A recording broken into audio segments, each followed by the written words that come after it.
Price Lord brothers and sisters. ஏசாயா 55வது அதிகாரத்தில் இவ்வாறு நம்ம வாசிக்கிறோம்.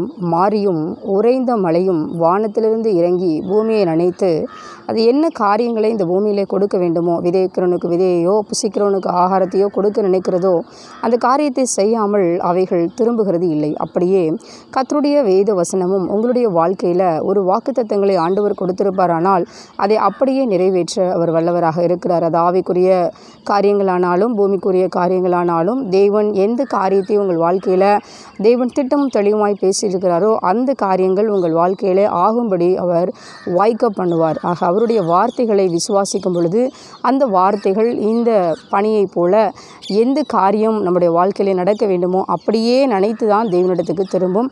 அது ஒரு நாளும் பொய்த்து போகாது. வேதவசனம் வானம் பூமி ஒளிந்து போனாலும் வார்த்தைகள் நினைக்கும். ஆக அந்த வார்த்தைகளை விசுவாசியுங்கள். கர்த்தர் மகிழ்ச்சியாய் உங்களை கொண்டு போய் சேர்ப்பார். Have a nice day. God bless you.